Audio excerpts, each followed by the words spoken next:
Welcome to the DMF. I'm Justin Younts. This is part 3.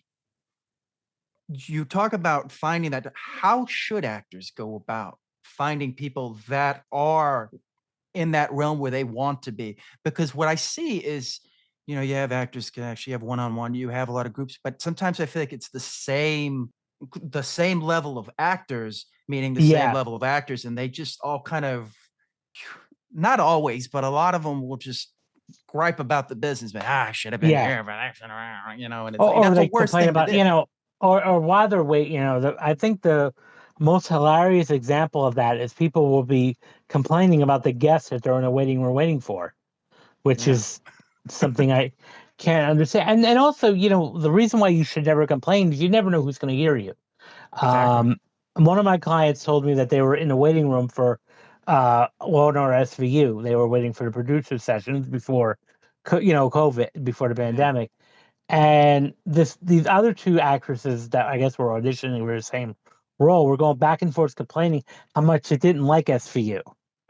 You know, the the only thing they didn't realize that the person sitting to the left of them was the executive producer and showrunner of the series.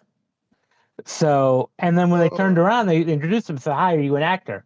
And the showrunner just said, exactly. He goes, "No, I produce a show you guys don't like." And all I said to myself was like, "Well, they're not getting, you know, called back in Wow. again." But that. I don't know why you would possess you would do that. Even Especially if in you, that environment. You well, not know, only that, it's like, it's yeah. business. Even if you don't necessarily like a show or like it's a business. It's a job. Take it. Your job is Yeah, to tell that story. Put those feelings aside. And again, you never know who's there, who's going to be there. And exactly.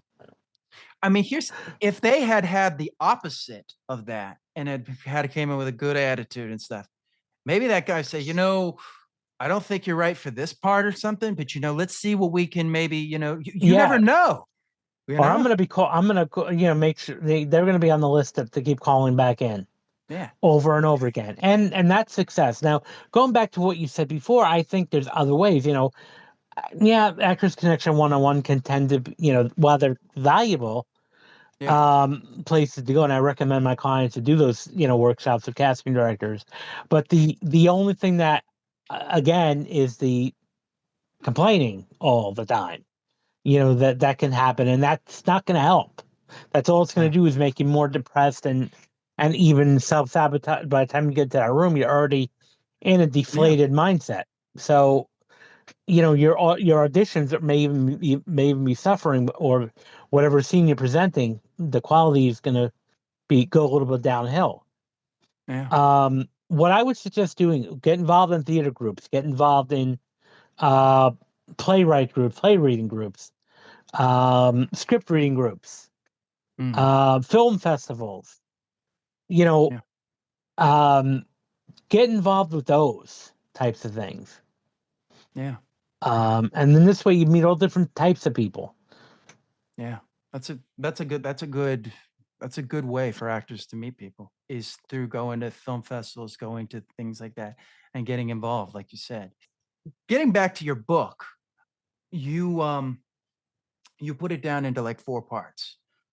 Self-esteem, self-efficacy, personality, and the big traits, and fear of success.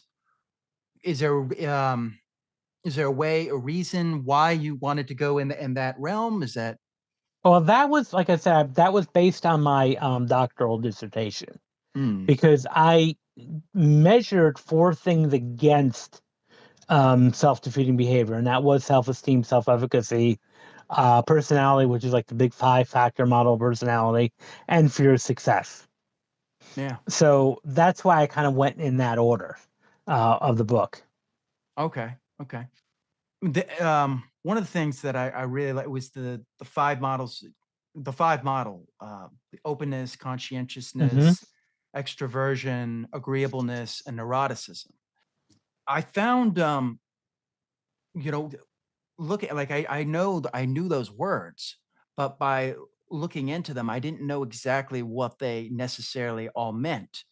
And I, look, especially a conscientiousness. and neuroticism. You know, neuroticism can sometimes be associated with, a negative thing, but it doesn't necessarily mean, a negative thing. No, it just means that you're more reactive and more responsive. And there is a value of that at times because, there are times where you need to be vigilant. Um, hundreds of years ago when we were in a hunter gathering days, you sort of had to be vigilant Yeah. because you could have could have gotten killed. Yeah. So yeah, I mean, I don't think there's always anything always negative about highly negative about neuroticism. Although it can be depending on if it's if you're high in that, it can affect your productivity and your effectiveness and whatever it is you set out to do because it's when it's paired with low conscientiousness and high neuroticism that is the link between self-sabotage. Is there is there a reason why you went with this model? Well, when I like not to kind of geek out, but when I did my research, I did surveys and I did correlations, relationships between that, and that was the most statistically significant one was the correlation between high neuroticism and low conscientiousness, and so that was like this makes sense now. Is there because one of the things, I mean, this is kind of a nitpick of here. You talked about the dark triad, and for those that don't know about the dark triad, it's narcissism, Machiavellianism, psychopathy. I always knew it as the Machiavellianism as sociopathy. Is that something that's changed? Um, well, it's definitely a strong characteristic of sociopaths, Yeah. but it could also be just a strong business sense and strategic mindset. That's what really Machiavellian is. Just being very strategic and ultra strategic. Again, it's how the context and how you use it. Now, if you use it to destroy people, destruct or put people down, then it can be considered evil and nefarious.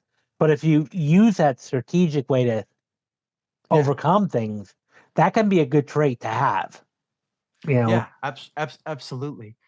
Um, Getting back to one of the things you also talked about was procrastination with actors. Hmm. Do actors just not view the art in the same way as a musician or an athlete?